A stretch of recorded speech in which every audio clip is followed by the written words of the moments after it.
আমিও এবার তাকে উপেক্ষা করে স্পর্শের সাথে গল্প করছি। সে দেখছে আর ফুলছে। আমার বেশ মজাই লাগছে কেন জানি, তার দিকে দেখে আছি। কোকের ক্যানটা হাত দিয়ে দুমড়ে মুচড়ে ফেললো, কাটা হাতটা দিয়ে রক্ত পড়ছে। হঠাৎ করে স্পর্শের ফোন বেজে উঠল। নীরা, একটা খুব জরুরি ফোন। কিছু মনে করবেন না, আমি একটু আসছি। না না, কি মনে করব, আপনি কলটা রিসিভ করুন। থ্যাঙ্কস, আমি শুধু হাসলাম। আর সে অগ্নিদৃষ্টিতে আমার দিকে তাকিয়ে আছে, নাক কান সব লাল তার। স্পর্শ ফিরে এলো। নীরা, কিছু যদি না মনে করেন আমায় যেতে হবে। না, কিছু মনে করব না, আপনি চান। আজ আমি আপনাকে নামিয়ে দিয়ে আসবো, কোনো কথা শুনবো না। আজ যা সুন্দর লাগছে, কেউ তুলে নিয়ে যেতে পারে, তাই নাকি? আগে বুঝি খারাপ লাগতো আমায়? না না, আমি সেটা বলতে চাইনি, আমি তো এমনিই বললাম। আপনি বরাবরই আমার কাছে সুন্দর লাগেন। I am sorry. আরে সরি বলার কিছুই নাই, আমি মজা করছিলাম। আপনি চান আমি বিলটা দিয়ে আসছি? না, আজ আমি বিল দেব। বিগত 2 দিন বিল আপনি দিয়েছেন, আজ আমি দিব। আরে না, আমি দেব। বললাম না আমি দেব। চুপচাপ বাইরে যান, আমি আসছি। নীরা, ধুরু। আচ্ছা যান, আমি আসছি। বিল দিয়ে দেখি সমুদ্র ওখানেই বসে আছে। হাত দিয়ে অনবরত রক্ত পড়ছে, ওদিকে মশাইয়ের হুঁশই নেই। কিছু কি বলবো? না থাক। এই যে নীরা, আসুন। স্পর্শ, জি।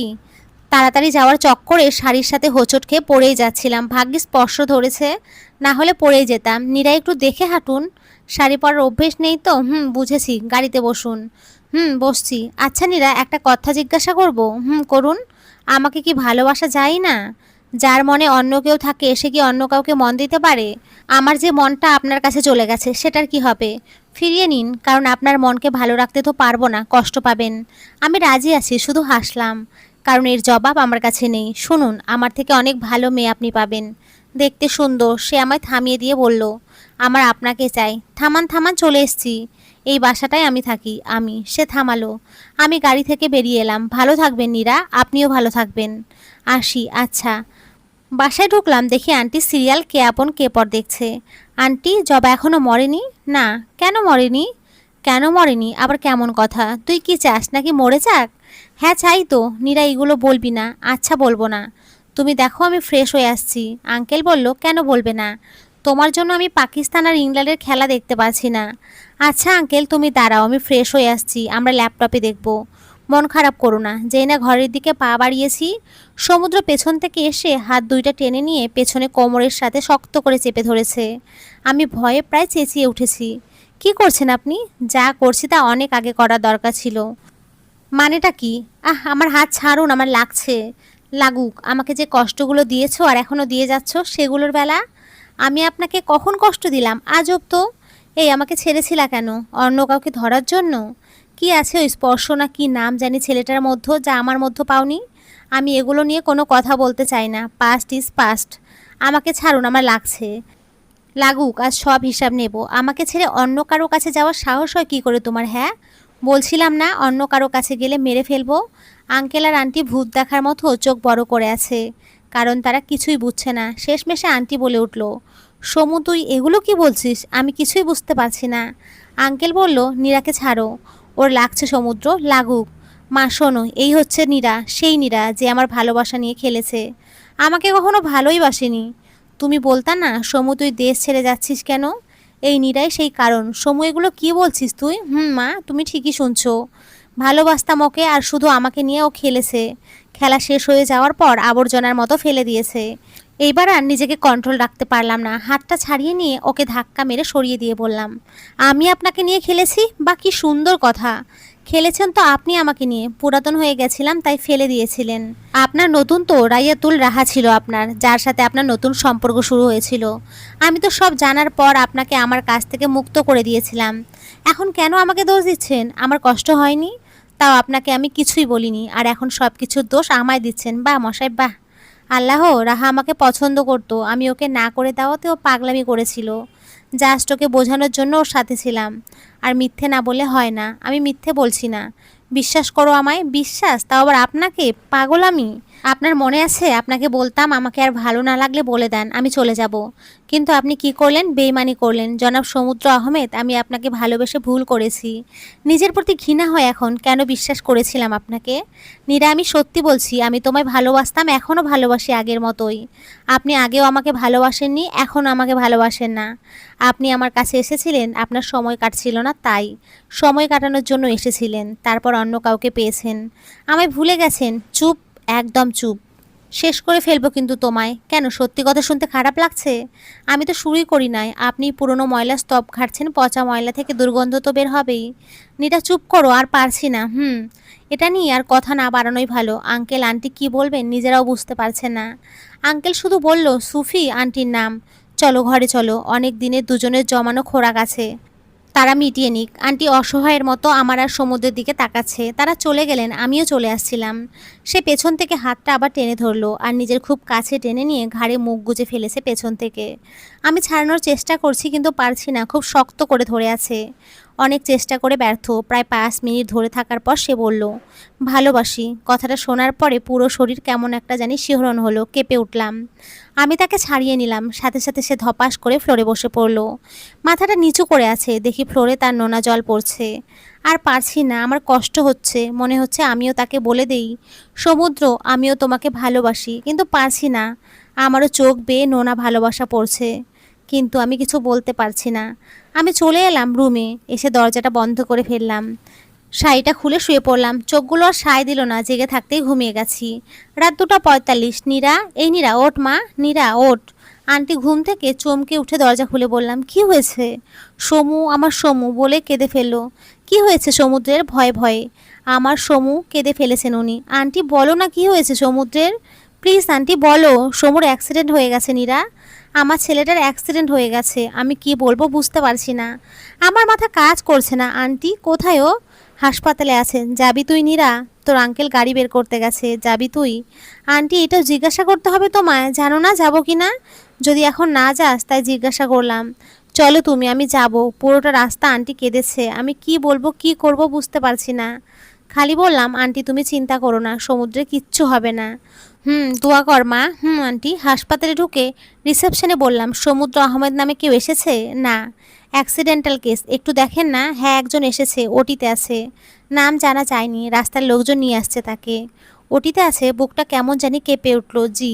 ওটি কোন দিকে? 3rd ফ্লোরে গিয়ে বাম দিকে যাবেন, পেয়ে যাবেন। থ্যাঙ্কস। সে শুধু হাসলো। আমি আঙ্কেল আর আন্টিকে নিয়ে ওটির দিকে চলে গেলাম।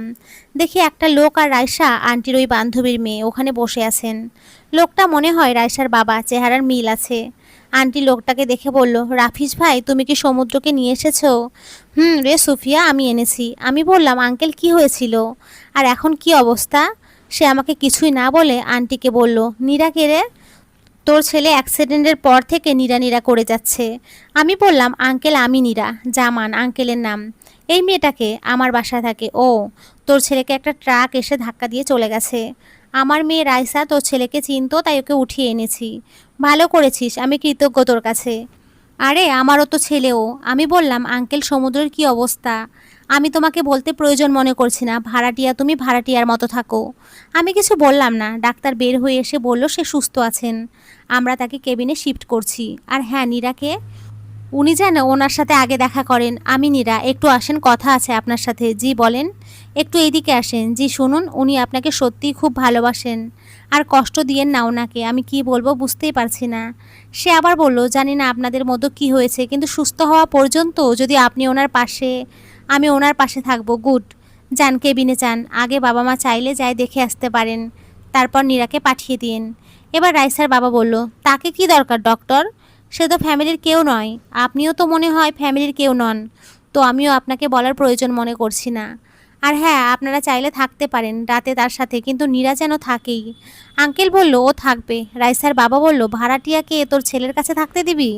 আন্টি বলল, ভাই ও আমার মেয়ের মতো, আমি ওকে খুব বিশ্বাস করি। বলতে বলতে আমাদের সামনে দিয়ে সমুদ্রকে নিয়ে গেল।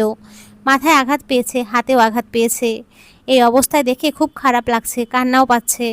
ডাক্তার বলল, বাড়ির লোক গিয়ে তাকে দেখে আসুন, আর রাতে নীরা থাকলেই ভালো হয়। রাইসার বাবা এবার বলে উঠলেন, এই মেয়ে তো ফ্যামিলির কেউ না, ও কেন থাকবে? আপনিও তো ফ্যামিলির কেউ না, আপনি কেন মাঝখানে কথা বলছেন? ডাক্তার, এবার সমুদ্রের বাবা বলে উঠল। ডাক্তার সাহেব, নীরাই থাকবে রাতে। নীরা, তুমি আমার সাথে এসো। জি বসো। জি বলেন। ভালোবাসো খুব ওই ছেলেটাকে? না। তাই? জি। ও কিন্তু তোমায় ভালোবাসে। থাক না এসব কথা। হ্যাঁ তাই ভালো। তোমাদের ব্যক্তিগত ব্যাপার। আচ্ছা শোনো, সব রোগ কিন্তু ভালোবাসা দিয়ে সারানো যায়। আর ওর ভালোবাসায় হয়তো বেশি প্রয়োজন। আচ্ছা আমি আসি। যাও। এসে দেখি রাইসা আর ওর বাবা বাইরে দাঁড়িয়ে আছে। আমি রাইসাকে বললাম, ধন্যবাদ রাইসা। ও শুধু হাসলো আর বলল, আপু আমি থাকতে পারবো? মেয়েটার চোখে সমুদ্রের জন্য অন্য কিছু দেখলাম। পছন্দ না শুধু, তার থেকে একটু বেশি কিছু, হয়তো ভালোবাসা। কথাটা ভাবতেই বুকের ভেতরে কেমন জানি করে উঠল। আমি বললাম, ডাক্তার আঙ্কেলকে বলে দেখো কি বলেন। আচ্ছা আমি যাচ্ছি বলতে এবার রাইসার বাবা বলল, এই মেয়ে তোমার মতো মেয়ে আমার খুব ভালো করে চেনা আছে। I will keep eyes on you. অনেকক্ষণ থেকে এই লোকের আইজাইরা কথা সহ্য করছি, এবার কিছু বলেই ফেলবো ভাবলাম, তখনই আন্টি আর আঙ্কেল বেরিয়ে এলো। আর কিছু বলা হলো না। আন্টি বলল, নীরা তুই ভেতরে যা, সমর এখনও অজ্ঞান। জ্ঞান ফিরলে জানাস আমরা বাইরে আছি। তোমাদের বাইরে থাকার দরকার নেই, তোমরা বাড়ি যাও, রেস্ট নাও, সকালে আবার এসো। আমি আছি এখানে। না না, আমরা বাইরেই থাকি। না থাকবে না, তোমরা যাও। তোমরাও অসুস্থ হতে চাও? যাও বাড়ি যাও। আচ্ছা, মন খারাপ করে। রাইসা এসে বলল, তাকে পারমিশন দেয়নি। মেয়েটা মন খারাপ করেছে। আমি বললাম, যাও তুমি ওকে দেখে এসো, তারপর আমি যাব। সবাই চলে গেল। আমি ক্যাবিনে ঢুকলাম। ঘুমোচ্ছে নিষ্পাপ বাচ্চার মতো লাগছে। অনেকক্ষণ দেখে থাকলাম। তাকে খুব ছুতে ইচ্ছে করছে, আবারও একটা ইগো কাজ করছে। ইগো জিতে গেল। আমি সোফায় গিয়ে বসলাম। কখন যে ঘুমিয়ে গেছি তাকে দেখতে দেখতে তা মনেই নেই। আজান দিল, ফজরে নামাজ পড়ে ওর কাছে আবার এলাম। এবার ডাক্তার আঙ্কেল এলো। নীরা কি অবস্থা? এই তো, ওকে চেক করে বলল, ওর হয়তো একটু পরে জ্ঞান ফিরবে, তখন নার্সকে বলিও আমি এসে দেখে যাব। জি আচ্ছা, একটা কথা জিজ্ঞাসা করব? রাইসাকে কেন থাকতে দেয়নি এই কথাটা বাদে অন্য কিছু থাকলে বলতে পারো, ওইটাই জিজ্ঞাসা করতে চাইছিলাম। আচ্ছা আমি আসি। আচ্ছা। বসে বসে আমাদের আগের কথা স্মৃতিগুলো ভাবছি। ভাবছি রাহার সাথে ওর কত কিনা নিজের চোখে দেখেছি। আর এখন সে বলছে হা হা। নীরবেই হেসে ফেললাম। ওকে দেখে আছি অনেকক্ষণ, এবার আর পারলাম না। কপালে একটা চুমু দিলাম, টুল নিয়ে বসলাম ওর কাছে, হাতটা ধরলাম। সুস্থ না হওয়া পর্যন্ত হাতটা ধরেই থাকবো। তারপর অন্য কারো হাতে উঠিয়ে দেব। রাইসার হাতে মেয়েটা ভালোবাসে ফেলেছে। প্রায় 1 ঘন্টা পর ওর জ্ঞান ফিরল। আমি নার্সকে বললাম, ডাক্তারকে বলেন কেবিন 184 জ্ঞান ফিরেছে। ডাক্তার এসে চেক করে গেল। সে ভালো আছে, মনে শান্তি পেলাম। সমুদ্র বলল, নীরা আছি বলো। কেমন আছো? প্রশ্নটা শুনে হাসবো না কাঁদবো না রাগ করবো না খুশি হব বুঝতে পারছি না। আছি। আমি আঙ্কেল আন্টিকে জানিয়ে দেই আপনার জ্ঞান ফিরেছে। আঙ্কেল আন্টিকে বললাম সমুদ্র জ্ঞান ফিরেছে। আন্টি বলল আমরা সকালে আসবো। সমুদ্র কেবিনে গেলাম, দেখি নার্স ওর সাথে খাওয়া নিয়ে জোরাজুরি করছে। সে খাবে না, কিন্তু তাকে খেতে হবে, না খেলে ওষুধ কি করে খাওয়াবে তাকে। আমি রুমে ঢুকতেই বিশাল এক যুদ্ধ দেখছি নার্স আর সমুদ্রের। বেশ হাসিও পাচ্ছে। আমার মুখে হাসি দেখে সমুদ্র বলছে, এই নীরা তুমি হাসছো কেন? এমনি। আপু খাবারটা আমাকে দিন, আমি খাইয়ে দিচ্ছি। আর কি কি মেডিসিন আছে আমাকে বলে দিন, আমি ওনাকে খাওয়াবো। সে আমাকে দেখিয়ে দিল নার্স চলে গেছেন। সে আমার দিকে বাচ্চাদের মতো চোখ বড় বড় করে বলল, নীরা আমি কিন্তু খাবো না। আচ্ছা আচ্ছা আচ্ছা। তুমি আমাকে খাওয়াবে না? না খেলে কি জোর করে খাওয়াবো? আমার কি আর আপনার প্রতি জোর আছে? সেটাই তো নেই তো। সত্যি কি নেই? না নেই। তবে আমি যে খুব চাইছি আপনার প্রতি জোর, তাও না? চাইবে কেন? আছেই তো তোমার একজন, যে তোমায় বাসায় নামিয়ে দিয়ে যায়, যার জন্য শাড়ি পরো, সুন্দর করে সাজো। তোমার মুখে কোনো খাবার লেগে থাকলে সে মুছিয়ে দেয়, যে তোমার হাত ধরতে চায়, যে তোমায় চায়, তাকে তো তুমিও চাও, তাই না? বুঝি, সব বুঝি। বুঝলে তো ভালোই। এবার নিজের ভালোটা বুঝে খেয়ে নিন। ওষুধ খেতে হবে, সব দেখলাম কড়া ডোজের ওষুধ, কিছু না খেয়ে খাওয়া যাবে না। খেতে ইচ্ছে করছে না, আমি খাইয়ে দিতে চাইছি তাই খেতে ইচ্ছে করছে না। রাইসা হলে বুঝি খেতেন, ওকে ডাকবো? কিছুক্ষণ আমার দিকে তাকিয়ে থেকে কিছুই না বলে বিছানা থেকে উঠতে লাগলো। আরে কি করছেন আপনি? সুস্থ নন, ব্যথা পাবেন, আমি পাবো, তোমার কি? আর শোনো, রাইসার কথা বলবে না, একদম না। আপনি ব্যথা পেলে আমার কি সেটা আপনি ভালো করেই জানেন। জানেন না? জানি, তবে ভুল জানতাম তো। এখন কে ঠিক করে জানালো? রাইসা। বলছি না রাইসার নাম নেবা না, চোখ বড় বড় করে। তো রাহার নাম নেব, সেটা চলবে। আপনার প্রাক্তন? কি আজব ব্যাপার। দেখেন, আমিও আপনার প্রাক্তন, রাহাও আপনার প্রাক্তন। আরও কেউ ছিল বুঝি আমার অজান্তে? তবে কি জানেন, রাইসা মেয়েটা বেশ ভালো, আপনার সাথে মানাবে, সুন্দর লাগবে আপনাদের। কথা বলা শেষ না হতে সে পেছন থেকে টেনে সামনে ঘুরিয়ে আমার ঠোঁটে তার ঠোঁট বসিয়ে দিল।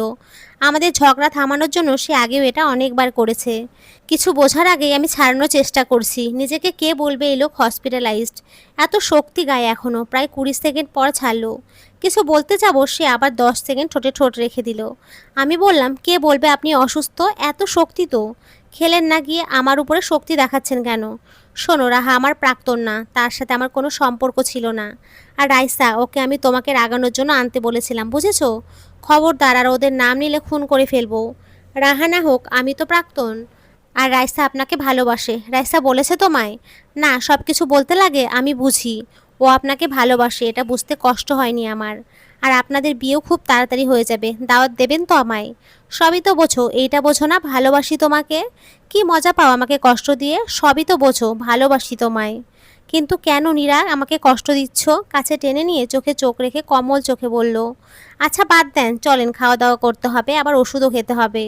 সে কিছু বলতে যাবে এমন সময় আঙ্কেল আন্টি ঘরে ঢুকলো। কি এক বাজে অবস্থা, সে আমায় জড়িয়ে আছে, আঙ্কেল আন্টি আমায় ওই অবস্থায় দেখলো। অনেক লজ্জা পেয়েছে, সেও হাঁ করে তাকিয়ে আছে। এই সময় তার বাবা মাকে সে আশা করেনি। আমি বললাম, ছাড়ুন আমায়। সে আমাকে ছেড়ে দিল। আন্টি আঙ্কেলও বেশ লজ্জা পেয়েছে। আমি বললাম, আমি ডাক্তারের সাথে কথা বলে আসছি, বলেই দৌড়। ডাক্তার আঙ্কেলের রুমের সামনে গিয়ে দরজায় টোকা মারলাম আর বললাম, আসবো? আসো। কিছু বলবে? হ্যাঁ। আসলে সমুদ্রকে কতদিন থাকতে হবে এখানে? বেশি দিন না, দেখি কাল ছাড়তে চাইছিলাম। আজ ভালো দেখলে ছেড়ে দেবো। ও আচ্ছা, তাহলে আসি। আসো। এই শোনো। জি বলেন। ভাগ্য করে একজন ভালোবাসার মানুষ পেয়েছো। আমি শুধু হাসলাম আর মনে মনে বললাম, জানি তো কত ভালোবাসে। আচ্ছা, আমি আসছি। যাও, গিয়ে দেখি সমুদ্র খাওয়া শেষ প্রায়, আন্টি খাইয়ে দিয়েছে। আন্টি বলল, ডাক্তার কি বলল রে? তোমার ছেলেকে খুব তাড়াতাড়ি ছেড়ে দেবে। ও, তাইলে তো ভালোই। হ্যাঁ রে সমু, রাস্তায় হাঁটলে চোখ কি কপালে রেখে হাঁটিস? যদি বেশি কিছু হয়ে যেত? আমার কি দোষ মা? সব দোষ তোমার ওই ভাড়াটিয়ার। সমুদ্র, কি? কিভাবে? আন্টি আর আমি একসাথে। শোনো মা, তোমার ভাড়াটিয়া জানে ওর সাথে রাগারাগি হওয়ার পর আমার অ্যাক্সিডেন্ট হয়। এটা তো ওর আগে থেকে জানা। আন্টি তো হা হয়ে আছে, আমিও কি বলবো বুঝতে পারছি না। আন্টি বলল, নীরা কি বলে এসব? ও তোমার ছেলের মাথা গেছে, মাথার ডাক্তার দেখাও। এই আমি পাগল? তুমি জানো না তোমার সাথে খুব রাগারাগি হলে আমার কিছু একটা খারাপ হয়? সমুদ্র, আজব, এগুলো আগে হইতো। যখন যখন কি? না কিছু, না না। বলো যখন কি? না কিছু না, বললাম তো, যখন আমার সাথে সম্পর্কে জড়িয়েছিলে তখন, তাই না? আপনি আগের কথা কেন উঠাচ্ছেন? পুরনো কথা ঘেটে কি লাভ পান আপনি? আমি তো কখনো লাভ ক্ষতির হিসাব করিনি নীরা। ভালো। আন্টি কি বলবে কিছুই বুঝতে না পেরে বলল, আমি চাই উনি যে কোথায় গেল দেখে আসি। তোরা কথা বল। এবার সমুদ্র বলল, মা তোমার ভাড়াটিয়া কথা বলতে জানে না, জানে শুধু কিভাবে ঝগড়া করতে হয় আর কিভাবে আমাকে কষ্ট দিতে হয়। আন্টি বলল, আমি চাই, বলেই চলে গেল। আমিও ভাবলাম এখানে থাকলে হয়তো কথা কাটাকাটি হবে, তার চেয়ে বরং আমিও চলে যাই। আমাকে চলে যেতে দেখে সে হাতটা ধরে ফেললো এবং উঠে দাঁড়ালো আর বলল, কই যাও? বাইরে যাব। কেন? থেকে কি করব? যা করো। আমি কি করি? তুমি জানো আমি জানি না তাই। হাত ছাড়ো। আমি যাব। একবার হাত ছেড়ে অনেক ভুল করে ফেলেছি, আর করতে চাই না। মানে? থাকা যায় না আমার কাছে, আমার সাথে, আমার হয়ে? থাকা কি একেবারেই যায় না? সমুদ্র, কেন এরকম করছো? যেই মায়া থেকে বেরিয়ে এসেছি সেখানে কেন আবার টানছো? পুরোপুরি বেরিয়ে কি সত্যিই যেতে পেরেছো? হয়তো। হয়তো হলে হবে না, বলতে হবে যে হ্যাঁ আমি পুরোপুরি বেরিয়ে এসেছি। আর যেতে চাই না। তোমায় আর ভালোবাসি না সমুদ্র আহমেদ। আমি অন্য কাউকে, মানে স্পর্শকে ভালোবাসি, এটা বলতে হবে। হাত ছাড়ো। না ছাড়বো না, এটা বলে কাছে টেনে নিল আর বলল, বলো যে তোমায় আর ভালোবাসি না। আমি যাব, আমাকে ছাড়ো। হ্যাঁ, তোমাকে আগের মতোই ভালোবাসি, কিন্তু তোমাকে পেতে আর চাই না। কেন? তোমাকে খুব মিস করি, মাঝে মাঝে কান্নাও করি, কিন্তু বিশ্বাস করো তোমাকে পাওয়ার আর কোনো আশা রাখি না আমি। আর রাখতেও চাই না। অন্যের সম্পদ আমার বরাবরই পেতে ইচ্ছে কম, জানোই তো। মানে আমি কার সম্পদ? রাইসার। বার জারি হন, আমার না। অনেক আগে তুমি হারিয়ে গেছো আমার কাছ থেকে। নীরা, খারাপ লাগছে শুনতে? তাহলে ভাবো আমার কেমন লাগে। তুমি এত রাইসা রাইসা কেন করছো? আচ্ছা বাদ দাও। সে জড়িয়ে ধরে কাঁধে মুখ গুজে বলল, নীরা, ভালোবাসি অনেকটা। আমি কিছুই বললাম না, চুপচাপ আছি। সে আবার বলল, নীরা ভালোবাসি। দরজায় টোকার শব্দ হলো, দেখি রাইসা। রাইসাকে দেখে সে আরও শক্ত করে আমাকে জড়িয়ে ধরলো। আমি বললাম, ছাড়ো, রাইসা এসেছে তো। ছাড়ো, ও খারাপ ভাববে। ভাবুক। রাইসা ভেতরে ঢুকে ভূত দেখার মতো আমার আর ওর দিকে তাকিয়ে আছে। আমি যত বলছি ছাড়তে, সে আরও শক্ত করে জড়িয়ে নিচ্ছে আমাকে। এবার শক্তি খাটিয়ে ওকে ছাড়ালাম আর বললাম, রাইসা আসো, ভেতরে আসো। সে এলো, কিন্তু বেশ কষ্ট পেয়েছে বোঝা যাচ্ছে। আমি বললাম, তোমরা গল্প করো, আমি একটু আসছি। সে আবার আমার হাত ধরে ফেলেছে। আমি বললাম, আবার কি হলো? কই যাও? সমুদ্র, দেখে আসি আঙ্কেল আন্টি কই গেলেন। যাওয়া লাগবে না, সময় হলে তারা চলে আসবে। একদণ্ড বসো তো বাপু। বসে কি করব? তুমি বরং রাইসার সাথে কথা বলো, আমি আসছি। আচ্ছা যাও, তাড়াতাড়ি এসো। এই রাইসা, তোমরা গল্প করো, আমি আসছি। বাইরে গিয়ে দেখি আঙ্কেল আন্টি কার সাথে জানি কথা বলছে। লোকটার পেছন পাশ দেখতে পাচ্ছি, সামনে দেখতে পাচ্ছি না। আমি উল্টো সাইডে, পেছন পাশটা খুব চেনা চেনা লাগছে। সামনে হেঁটে গিয়ে দেখি লোকটা আর কেউ না, স্পর্শ। আমাকে দেখে বলে উঠল, আরে নীরাজে, আপনি এখানে কেন? কার কি হয়েছে? সমুদ্রের অ্যাক্সিডেন্ট হয়েছে তাই এসেছি। ও এনারা? আঙ্কেল আন্টিকে দেখিয়ে দিয়ে, সমুদ্রের মা বাবা। ও, এখন কেমন আছেন উনি? ভালোই আছে তো। আপনি এখানে যে? আমার বাবা এখানকার ডাক্তার, ডাক্তার শিহাব আহমেদ। সমুদ্রকে বাবাই দেখেছে। ও তাই? চলুন একবার সমুদ্রকে দেখে আসি। হ্যাঁ অবশ্যই চলুন। আর আন্টি রাইসা এসেছে, চলো দেখা করে আসবে। চলো স্পর্শ, আপনিও চলুন। হ্যাঁ চলুন। রাইসা আন্টিকে দেখে উঠে এলো আন্টির কাছে। আমি আর স্পর্শ একসাথে রুমে ঢুকলাম। স্পর্শকে আর আমাকে একসাথে দেখে সমুদ্র খুব রেগে গেছে, কিন্তু সে বুঝতে দিচ্ছে না। আমি তো ঠিকই বুঝে গেছি। কেমন আছেন সমুদ্র? স্পর্শ, এই তো ভালো। আপনি? ভালো আছি। আর ওনাকে আমাকে দেখিয়ে দেখলাম খারাপ কি যেতে পারি। তাও ঠিক। তো এখানে কি মনে করে? বাবার কাছে এসেছিলাম, দেখা হয়ে গেল নীরার সাথে। বাবাকে? আপনার ডাক্তার, উনি আমার বাবা। ও, তো ভালো থাকেন, তাড়াতাড়ি সুস্থ হয়ে যান। আমাকে এখন যেতে হবে, একটু কাজ আছে। আচ্ছা, আপনিও ভালো থাকবেন। আসছি জি। আচ্ছা, আমি স্পর্শকে বললাম, চলো আপনাকে এগিয়ে দিয়ে আসি। এইটা শুনে সমুদ্র মনে হয় আমাকে কাঁচায় খেয়ে ফেলবে এমন লুক দিয়েছে। স্পর্শ বলল, চলুন। করিডোরে হাঁটছি, স্পর্শ বলে উঠল, নীরা একটা কথা বলবো? জি বলুন। সমুদ্রই কি আপনার ভালোবাসার মানুষটা? কিছুক্ষণ নীরব থেকে, ও এখনো ভালোবাসেন? হয়তো সেও ভালোবাসে, তাই না? জানি না, আর জানতেও চাই না। বাবা বলল সমুদ্র নাকি আসার পর থেকে নীরা নীরা করেছে, অজ্ঞান অবস্থাতেও। হ্যাঁ আমিও শুনলাম। বলতে বলতে বাইরে সে আমার দিকে তাকিয়ে আছে। আমি স্তব্ধ, বাকরুদ্ধ। কেমন জানি লাগছে, বুঝতে পারছি না। কিন্তু কেন লাগছে? আমি তো এটাই চাইতাম। তাহলে আন্টি আঙ্কেলও চলে এসেছে, হয়তো বিয়ের গল্প করবে। এখানে আমার থাকা ঠিক হবে না। তাদের পারিবারিক বিষয়ে আমার থাকাটা ভালো দেখায় না। আর হয়তো এখানে থাকতেও পারবো না। তার বিয়ের গল্প চুপচাপ দাঁড়িয়ে শোনার ক্ষমতা আমার নেই। আমি চলে যাচ্ছিলাম আমার রুমে। বাদশাহ দোরাইসার বাবা, কিনিরা চলে যাচ্ছ যে? তুমি তো বাড়ির মেয়ের মতো, তো সমুদ্র তো সেই হিসেবে তোমার ভাই হয়। ভাইয়ের বিয়ের গল্প শুনবে না? ভাইয়ের বিয়েতে মজা করবে না?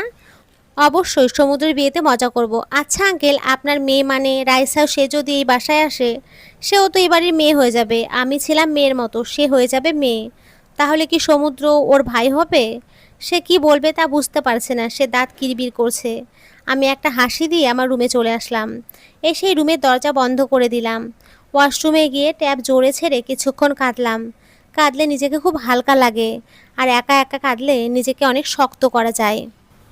খুব ঘুম পেয়েছে, মাথাটাও ব্যথা করছে। একটা অ্যাপ্লিকেন্ট খেয়ে বিছানায় গায়ে এলিয়ে দিতে ঘুমিয়ে গেছি। ঘুম ভাঙতেই দেখি সারা ঘর অন্ধকার হয়ে আছে। মনে মনে ভাবলাম, আমি কি মরে গেলাম নাকি? দুরু, একটা ওষুধ খেয়ে কে কবে মারা গেছে। আমিও কি যে ভাবি, মাথাটা গেছে আমার।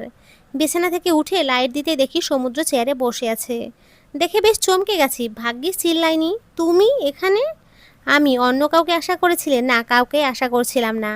আর তুমি ঘরে ঢুকলে কি করে? দরজা তো আমি ভেতর থেকে লাগিয়েছিলাম। ব্যালকানি দিয়ে এসেছি। কি মাথা গেছে তোমার? শরীরের এই অবস্থা নিয়ে তুমি ব্যালকানি দিয়ে এসেছো? না, মাথা আমার ভালোই আছে। মাথা তো তোমার গেছে।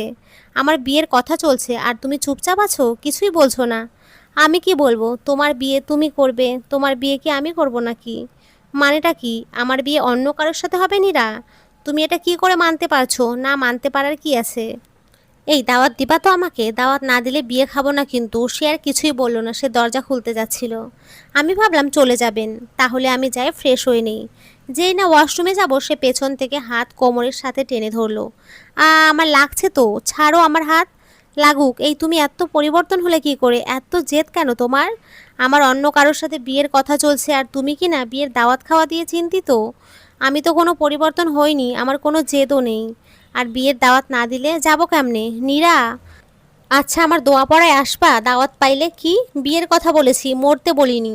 হাত ছাড়ো আমার, লাগে। সে হাত ছেড়ে দিল। আমি বললাম, তো বিয়ে কবে? কবে আনছো রাইসাকে? সে আমার দিকে এক রাশ রাগ নিয়ে তাকিয়ে আছেন। আমি আবার হেসে বললাম, জনাব সমুদ্র, বিয়েতে কিন্তু আমার এক্সট্রা অ্যাটেনশন চাই। প্রাক্তন বলে কথা, সে আর এবার সহ্য করতে পারলো না। আয়নায় এক ঘুষি মেরে ভেঙে দিল। 5 সেকেন্ড পর হাত দিয়ে রক্ত পড়া শুরু হলো। আমি তো হাঁ হয়ে তার দিকে তাকিয়ে আছি। সে দরজা খুলে বেরিয়ে গেল।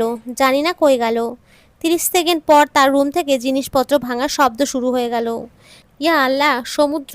আর না না, আর পারছিও না, মনে মনে বলে তার রুমে ছুটলাম। 1 মিনিটে রুমটাকে প্রায় মেরেই ফেলেছে। আন্টি কি করবে বুঝতে পারছে না। আমি 1-2বার তাকে আটকানোর চেষ্টা করলাম, কাজ হলো না। উপায় না পেয়ে তার বুকে মাথা রাখলাম, খুব শক্ত করে জড়িয়ে ধরলাম। সে খুব ছাড়ানোর চেষ্টা করছে, কিন্তু শেষমেশ আবেগের কাছে রাগ হার মেনে গেল। সে শান্ত হয়ে গেল। এই কয়েক মিনিটে বেশ বুঝেছি, আমি তার কাছে থাকলে আমারও সেই হাড়ি হৃদস্পন্দিত হয়, তারও সেই হাড়ি হয়। কিছুক্ষণ পর ছেড়ে বললাম, ওইগুলো করবা না। একদিকে তোমার শরীর খারাপ, অন্যদিকে আন্টি আঙ্কেলের বয়স হয়েছে। ওনারা এত চাপ নিতে পারবেন না, রোজ ওষুধ খেয়ে ঘুমাই। আমি আন্টিকে বললাম, আন্টি ও আর পরে কিছু খেয়েছে না খায়নি, চলো কিছু বানিয়ে দেবে। সে বলে উঠল, আমি খাবো না। খাবে কিনা পরে দেখা যাবে। আন্টি চলো। আয়। রান্নাঘরে আন্টি গেল, আমি ফ্রেশ হয়ে গেলাম, দেখি রান্না করছে। দুজনই বেশ চুপচাপ। অনেকক্ষণ কি বলবো আমি বুঝতে পারছি না। কথা শূন্যতায় ভুগছি, আন্টিও হয়তো তাই। পরে আন্টি বলে উঠল, নীরা, সমুর বিয়ে নিয়ে কথা চলছে। রাইসার বাবা তাড়াতাড়ি বিয়েটা দিয়ে দিতে চায়। ভালো তো, করিয়ে দাও ছেলেকে বিয়ে। দাওয়াত দেবে তো আমায়? নাকি বলবে যে নীরা আমার ছেলের জীবন থেকে চলে যা? বেশ ড্রামাটিকভাবে বললাম। না রে মা, যদি বলি আমার বাড়ির মেয়ে হয়ে যা, আমার বাড়ির বউ হয়ে যা, হবে তুই? আমার ছেলেটা সত্যিই তোকে ভালোবাসে বুঝি, কিন্তু আমি তো কিছুই জানি না তোদের ছাড়াছাড়ি কেন হয়েছিল। তাই কিছু বলতে পারি না কাউকে। সম্পর্ক করা খুব কঠিন রে মা, ভাঙা খুব সহজ। শুনতে চাও? তাহলে আজ রাতে আমার রুমে এসো, সব বলবো। তখন তুমিই বলো আমি ভুল না ঠিক। আন্টি আর কিছু বলল না, শুধু বলল, খাবারটা দিয়ে আয় গিয়ে। হ্যাঁ দাও, যদি খেতে না চাই আমি খাইয়ে দেবো, চিন্তা করো না। নীরা, আমার ছেলেটা কি সত্যিই দোষী রে? না গো আন্টি, দোষ তো আমার, ভালোবেসেছিলাম তোমার ছেলেকে। বলেই চলে এলাম সমুদ্র রুমে, দেখিও ফোন ঘাটছে। আমাকে দেখে ফোনটা বন্ধ করে বলল, আমি খাবো না নীরা। কেন খাবে না? এমনি খাবো না সমুদ্র, আমার খাওয়ার ইচ্ছে নেই তোমার সাথে খাওয়া নিয়ে যুদ্ধ করার। একটু খেলে কি খুব অসুবিধা হবে? তোমার স্পর্শ কল করেছিল কখন? একটু আগে। ও, তুমি খেয়ে নাও, আমি কথা বলে আসছি। সে হাতটা ধরে ফেললো আর বলল, আমার সামনে কথা বলো। কেন? আমি বলছি তাই, তুমি বললেই বুঝি আমাকে শুনতে হবে? নীরা, কথা বাড়িও না, আমার সামনে যা বলার বলবা। সে নিজের স্পর্শর নাম্বার ডায়াল করে কল লাউডে দিয়ে দিল। হ্যালো নীরা। হ্যাঁ জি বলুন, কেমন আছেন? ভালো আছি। কিছু বলার ছিল কি? হ্যাঁ, কিছু না, অনেক কিছু বলার ছিল। জি বলুন, দেখা করা যাবে? এই প্রশ্নয়ে সমুদ্রের দিকে তাকালাম। সে হয়তো স্পর্শকে সামনে পেলে খেয়েই ফেলতো। আমি বললাম, আজ তো রাত হয়ে গেছে, কাল দেখা করি। না, বেশিক্ষণ লাগবে না, আমি আপনার বাড়ির সামনে দাঁড়িয়ে আছি, একটু যদি নিচে আসতেন। কি, আপনি নিচে? কতক্ষণ যাবত? আমি আসছি 1 মিনিট হলো, বেশ কিছুক্ষণ। আচ্ছা আসেন, আমি যাচ্ছিলাম। বাদ সাধলো সমুদ্র। সে বলল, তুমি যাচ্ছ মানে? রাত দেখেছো? মানুষ কি বলবে? আর তুমি যাবে না? হাত ধরে বসে আছে। বাসার সামনে একজন ওয়েট করছে, না দেখা করলে অভদ্রতামি দেখায়। হাত ছাড়ো, যেতে হবে আমায়। দেখাক, আমি যেতে দেব না তোমাকে, ছাড়বও না। তোমাকে তো ছেড়ে দিয়েছি 2 বছর 3 মাস 17 দিন আগেই। ঘন্টাটা হিসাব করা হয়নি, এসে হিসাব করছি। বলে হাতটা ছাড়িয়ে নিয়ে নিচে গেলাম। এসে দেখি স্পর্শ গাড়ির সামনে হেলান দিয়ে দাঁড়িয়ে আছে। আমাকে দেখে এগিয়ে এলেন। হাই। আমি, হ্যালো। নীরা, সরাসরি কথায় আসি, ভালোবাসি আপনাকে। বিয়ে করবেন আমায়? কি বলবো বুঝতে পারছি না। কি হলো নীরা, কিছু বলুন। আপনি তো সব জানেন, তারপরেও কেন আমাকে? আমার তাও আপনাকেই চাই, আমি সব মানতে রাজি আছি। যতদিন আপনি চাইবেন না আমি কাছে আসবো না, কোনো অধিকারও চাইবো না। কিন্তু আমি তো। কিন্তু তুমি তো কি নীরা, ভালোবাসো আমায় তাই তো? সমুদ্র, পেছনে দেখি সমুদ্র আসছে। তুমি এখানে কি করছো? আমার বাড়ির সামনে আমি আসতেই তো পারি, তাই না? কি বলেন স্পর্শ? হ্যাঁ, তা তো অবশ্যই। আপনার বাড়ি, আপনি যখন ইচ্ছা আসতেই পারেন স্পর্শ। হ্যাঁ, তো কেমন আছেন? আলহামদুলিল্লাহ ভালো আছি, আপনি? আমিও তো। নীরা, বলো, ভালোবাসো আমায় তুমি? বলো। সমুদ্র, সমুদ্র, কি হচ্ছে এগুলো? সিন ক্রিয়েট কেন করছো? আমি সিন ক্রিয়েট করছি? আজব। ভালোবাসো, সেটা স্বীকার করতে কি সমস্যা? তুমি যাবে প্লিজ? প্লিজ যাও সমুদ্র। আচ্ছা যাচ্ছি। এই শোনো, তাড়াতাড়ি এসো, আমাকে খাইয়ে দিতে হবে। যাও, আমি যাচ্ছি। সরি স্পর্শ, মানে বুঝতে পারিনি ও চলে আসবে। আমি, ইটস ওকে নীরা, ওনার মধ্যেও আমার মতো একটা ইনসিকিউরিটি কাজ করছে। ভালোবাসো তো? ভালোবাসে তো উনিও। আমার কিছু বলার নেই, আর আমার সময় লাগবে ভাবার জন্য। নিন, খালি ফিরিয়ে দিয়েন না। আচ্ছা আসি, সাবধানে থাকবেন আপনিও। ঘরে এসে দেখি সমুদ্র ঘরে নেই। আন্টিকে জিজ্ঞাসা করলাম, বলল ছাদে। ঘরে দেখি খাবারটা আছে, খাবারটা নিয়ে ছাদে গেলাম। দেখি উনি সিগারেট খাচ্ছেন। সিগারেট খেলে কি পেট ভরবে? আমি। সে চুপ করে আছে। বলো, সিগারেট খেলে কি পেট ভরবে? তোমায় না পেলে যে জীবনটা সুখ দিয়ে ভরবে না সেটার। সিগারেটটা ওর হাত থেকে নিয়ে ফেলে দিলাম। ও মুচকি একটা হাসি দিল আর বলল, এখনও আমার হাতে সিগারেট দেখলে খারাপ লাগে না? সহ্য করতে পারবো না তাই না? না সেরকম কিছু না, আমার সিগারেটের গন্ধ ভালো লাগে না তাই ফেলে দিয়েছি। তাই? হেসে হেসে খাও, খাবারটা খেয়ে নাও। খাইয়ে দাও। নাও।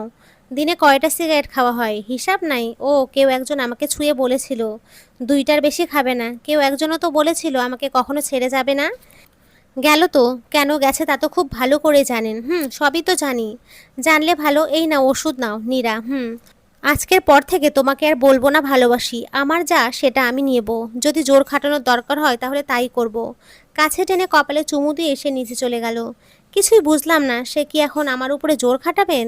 আল্লাহ জানে ওনার মাথায় কি চলছে। নিচে নামলাম, দেখি উনি রুমে বসে কাকে জানি কল করছে আর বলছে দরকার পড়লে নিজেকে শেষ করব, কিন্তু ওকে অন্য কারো হতে দেব না। আমি কিছু বললাম না, আমার রুমে চলে আসলাম। আন্টি রুমে এলো, বলল এই নীরা খেতে আয়। খাবো না গো। তোমরা খাও, খিদে নেই, আয় খেয়ে নে। না খেয়ে ঘুমোতে নেই, কিছু হবে না, তোমরা খাও। আর আন্টি শোনো, আমি ভাবছিলাম আমি বাড়িটা ছেড়ে দেব। কি তুই বাড়ি ছাড়বি? কিন্তু কেন? আন্টি দেখছই তো সমস্যা হচ্ছে। আর তোমার ছেলের বিয়ে সামনে, আমি চাই না কোনো ঝামেলা হোক। নীরা, আচ্ছা বলবি তোদের মধ্যে কি হয়েছিল? আমার ছেলেটার কি দোষ ছিল? আন্টি তুমিই মনে হয় প্রথম মা হবে যে তার ছেলের প্রাক্তন প্রেমিকার কাছে তার আর তার ছেলের প্রেমের গল্প শুনতে চাইছো। হেসে হেসে বললাম, বল না মা। আচ্ছা শোনো তাহলে, আমি কেবল ইন্টারে ভর্তি হয়েছি, সে তো আমাদের ওখানকার ভার্সিটিতে পড়ে। আচ্ছা ছেলেকে এত দূরে পাঠিয়েছিলে কেন? এখানেই পড়াতে চান্স পেয়েছে তাই তো গেছে। ভালো করেছো। তো কলেজের ক্লাস শুরু হলো। কলেজ যাচ্ছিলাম রেগুলারলি। সেই ওই এরিয়ার বড় ভাই টাইপস একজন। তো র্যাক দেওয়ার একটা প্রথা আছে, তোমার ছেলেও আমাদের ফ্রেন্ডসগুলোকে র্যাক দিচ্ছিল। তো ওই রাস্তা দিয়ে আমি যাচ্ছিলাম, সাথে আরও অনেকজন ছিল। তোমার ছেলের এক বন্ধু আমাকে বাজে কথা বলেছিল, বলা যায় বাজে ভাষায় টিজ করেছিল, আর আমি মনে করেছিলাম তোমার ছেলে টিজ করেছে। ওই এরিয়ার বেশ প্রভাবশালী লোকের মেয়ে আমি, তাই আমার রাগও আকাশের উপর দিয়ে যায়। কেউ কিছু বললে নাক ফাটিয়ে দেই। তো ছেলের ভাগ্য ভালো, নাক ফাটায়নি। তবে হ্যাঁ, কষে একটা থাপ্পড় মেরেছিলাম। আর বলেছিলাম মেয়েদের সম্মানের কথা বলবো না, বলবো মানুষকে সম্মান করতে শেখেন। সে হাঁ করে তাকিয়ে আছে। আমি চলে আসি 3-4 দিন পরে শুনি তোমার ছেলে না অন্য কেউ আমাকে টিস করেছিল। বেশ লজ্জা পেয়েছিলাম। পরে অনেক খোঁজ করে তোমার ছেলের হোস্টেল বের করলাম, তারপর তাকে সরি বলে আসলাম। সে শুধু হেসেছিল, আমি অবশ্য মন থেকে সরি বলেছিলাম। যাকে সরি বলি তার জন্য আমি একটা বই নিয়ে যাই। তার জন্য নিয়ে গেছিলাম হুমায়ুন আহমেদের নির্বাসন বইটা। তারপর 1 সপ্তাহ পর দেখি সমুদ্র আহমেদ নামের একটা আইডি থেকে ফেসবুকে রিকোয়েস্ট আসছে। প্রোফাইল ঘেটে দেখি যাকে আমি থাপ্পড় মেরেছিলাম সে। অ্যাকসেপ্ট করলাম। টুকটাক চ্যাটিং হতো, তারপর সেটা টুকটাক না বেশ অনেকটাই ছিল। বুঝতে পারলাম দুর্বল হয়ে যাচ্ছিলাম দুজন দুজনের প্রতি। আমি সরে আসতে চাইছিলাম। 2-3 দিন কথা হয়নি ওর সাথে। পরের দিন দেখি কলেজে আছে, আমি অ্যাভয়েডই করছিলাম, তাই কথা বলিনি। ক্লাসে ঢুকে গেছি, 2টাই রুম থেকে বের হয়ে দেখি ও ওখানেই বসে আছে। তখন দাঁড়িয়েছিল, এখন বসে আছে। দেখেও না দেখার ভান করে চলে আসছিলাম। আমার বাড়ির গলিতে কেউ একজন পেছন থেকে হাত টেনে ধরেছে। পেছনে ঘুরে দেখি তোমার ছেলে। হাত ছাড়ানোর চেষ্টা করছি কিন্তু পারছি না। সে বলল সমস্যা কি, ইগনোর করছো কেন? কোনো সমস্যা নেই, হাত ছাড়ুন, ভালোবাসি তোমায়। সোজা ভাষায় বলছি, সোজাভাবে আমার হয়ে যাও, আমি ভালোবাসি না আপনাকে। আমিও সোজাভাবে বলছি, আপনিও বুঝে যান, আমি কিন্তু বাঁকাও হতে পারি, বাঁকা হতে বাধ্যও করি না। সেদিন আর কিছুই না বলে চলে এসেছিলাম। তারপর কি করে জানি কি হয়ে গেল, সম্পর্ক শুরু হয়ে গেল। 1 বছর খুব ভালোই যাচ্ছিল, কিন্তু সম্পর্কের বয়স 9 মাস 9 দিন, তখনই খুব ঝামেলা শুরু হলো দুজনের। তোমার ছেলে ব্যস্ত ছিল আগেও, কিন্তু তখন আরও বেশি ব্যস্ত হয়ে গেল। পরে শুনলাম আমাদের এক ফ্রেন্ডের সাথে ওকে প্রায়ই দেখা যায়। ওকে কিছু বললে এমন একটা বিহেভ করতো যে থাকলে থাকো, না থাকলে চলে যাও, তুমি থাকো বা না থাকাতে আমার কিছুই যায় আসে না। এভাবেই চলে যাচ্ছিল। আরও দিন দিন ওর ব্যস্ততা অনেক বেড়ে যাচ্ছিল। সময় আমি তার কাছে পেতামই না। একদিন দেখি আমার ফ্রেন্ড মানে রাহার সাথে বেশ ঘনিষ্ঠভাবে পার্কের দোলনায় দোল খাচ্ছে। আমি ওকে দেখে চলে আসি। আমি ওকে দেখিয়েছি আমি তোমাকে অন্য কারোর সাথে দেখেছি। রাতে তাকে কল দিচ্ছিলাম, রাত 11টা থেকে 1টা পর্যন্ত তার কল ওয়েটিং। সেদিন আর কল দেইনি। সকালে কল দিয়ে বলেছিলাম দেখা করতে পারবা কলেজে? সে বলেছিল পারবে না, সে ব্যস্ত আছে। কিন্তু সেদিনই সে রাহার সাথে ঘুরতে গিয়েছিল কাকতালীয়ভাবে। আমি আর আমার কিছু ফ্রেন্ডসও সেখানে যাই। বেশ ঘনিষ্ঠ অবস্থাতে তাদের আবারও দেখলাম। এইবার তোমার ছেলে রাহার শাড়ির কুচি আর হাতে চুড়ি পরিয়ে দিচ্ছিল। আমি চলে এসেছিলাম, কারণ আমি এগুলো দেখতে প্রস্তুত ছিলাম না। সে কপালে চুমু দিতেও বাকি রাখেনি। সেদিন আমার রাতেও ফোন দিয়ে দেখি ওয়েটিং, 11টা থেকে 1টা 23 পর্যন্ত। আমি কল দিলাম, রিসিভ করে গালি দিল, বলল দেখছো না ব্যস্ত আছি। আমি বেশ ঠান্ডা গলায় বললাম আচ্ছা আর ফোন দিব না। কিন্তু এতক্ষণ কার সাথে কথা বলছিলে? সে বলল, সব তোমাকে বলতে হবে? তুমি কি আমাকে কন্ট্রোল করার চেষ্টা করছো? আমি আর কিছু না বলে কল রেখে দিলাম। সেদিন রাতে অনেক কেঁদেছিলাম, রোজ রাতে চোখ গড়িয়ে জল পড়তো। কিন্তু সে রাতে কেন জানি বেশিই পড়েছিল। তবে সেই রাতের কান্নাটা অনেক শক্ত করেছিল আমায়। এইভাবেই 1 মাস কেটে গেল, কথা হয় না বললেই হয়। দিনে হয় 10 মিনিটও আমাদের কথা হয় না। কিন্তু সে রোজ রাহাকে নিয়ে বের হয়, আমার ফ্রেন্ডরা কল দিয়ে জানায়। অনেকে তো ছবিও পাঠিয়ে দেয়। 1 বছর হয়ে গেছিল সম্পর্কের আমাদের। বেশ বুঝতে পারলাম সে আর আমাকে চায় না, আমাদের সরে আসা উচিত, তাই চলে গেছিলাম। এখন ওকে তো আর অন্য কারোর সাথে দেখতে পারবো না, তাই ভাইয়া ভাবিকে বললাম আমাকে তোমাদের সাথে নিয়ে আয়। পড়াশোনাটা এখানেই করি, পরীক্ষাটা ওখানে দেব। বাবা মাও বুঝতে পারছিল তাদের মেয়ের কিছু একটা হয়েছে, তাই তারাও আর বাধা দিল না, চলে এলাম। আইডি ডিলিট করে দিলাম, নাম্বার চেঞ্জ করে ফেললাম। ভাস্তি, ভাই, ভাবি আর বই নিয়ে ভালোই দিন যাচ্ছিল। ফাইনাল এক্সাম চলে এলো, গেলাম আবার ওখানে গিয়ে বেশ অবাক হলাম। শুনলাম সমুদ্র নাকি রাহাকে সবার সামনে প্রপোজ করেছে। অনেকের সামনে রাহাকে বউ বলে পরিচয় দিয়েছে। পরীক্ষা দিচ্ছিলাম, শেষ পরীক্ষার দিন সমুদ্রের সাথে দেখা হয়ে গেল। হেসে হেসে জিজ্ঞেস করলাম কেমন আছেন, সে বলল ভালো। আমিও আর কথা বাড়ালাম না, চলেই আসছিলাম। কিন্তু খুব ইচ্ছা করছিল ওর কাছে থাকতে, আবার পেছনে ঘুরে দেখি রাহা আর ও হাত ধরে আসছে। আমাকে দেখে সমুদ্র হাত ছাড়ানোর চেষ্টা করছে। আমি একটা হাসি দিয়ে চলে এসেছিলাম। আর মনে মনে বলেছিলাম ভালো থেকো মশাই। তারপর প্রায় 2 বছর পর দেখা তোমাদের বাসায়, এই তো। আরও অনেক কিছু আছে যেগুলো তোমাকে বলতে পারবো না, দেখাতেও পারবো না। লক্ষ্য করলাম আমার চোখ বেয়ে পানি পড়ছে আন্টিরও। উনি ইমোশনাল মানুষ, তাই তো। আর চাই না গো কিছু বলতে, আমি ঘুমোবো, যাও তুমি খেয়ে ঘুমিয়ে যাও। ঘুমিয়ে গেছিলাম, হঠাৎ করে 3টায় ঘুম ভেঙে গেল। দেখি গ্লাস জগ সব ফাঁকা, পানিও খেতে ইচ্ছে করেছে। তাই উঠে কিচেনে যাচ্ছিলাম, দেখি সমুদ্রের ঘরে লাইট জ্বলছে। কি করছে ও? রুমে গিয়ে দেখি সে বিয়ারের বোতল নিয়ে বসেছে।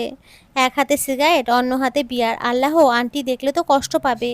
আমি রুমে ঢুকে ওর দরজা বন্ধ করে দিলাম। সে তাকিয়ে আছে আর বলল, কেন জানি মনে হচ্ছিল তুমি আসবে। আপনার কি মাথা খারাপ হয়েছে? আপনি বাসায় ড্রিঙ্ক করছেন? করছি তো। উঠে আস্তে আস্তে বলছে, ভালো করে দাঁড়াতেও পারছে না। পড়ে যেতে গিয়েছিল, আমি গিয়ে ধরলাম। তা তো দেখতেই পাচ্ছি। আন্টির কথা তো একবার ভাবতে পারতেন। সে আমাকে বুকের মধ্যে টেনে বলল, নীরা আর পারছি না, আর পারতেও হবে না। আমি খুব তাড়াতাড়ি আপনাদের বাসা ছেড়ে দেব। সে আরও শক্ত করে জড়িয়ে নিয়ে বলল, আমাকে কি মেরে ফেলতে চাও? তাহলে একেবারেই মেরে ফেলো। আমি জবাব না দিয়ে ওনাকে শুইয়ে দিলাম, সে ঘুমিয়েও গেল। রুমটা পরিষ্কার করে দিলাম, দিয়ে লাইটস অফ করে দিয়ে বের হতে যাব। এমন সময় সে পেছন থেকে জড়িয়ে ধরে বলল, নীরা, ভালোবাসি।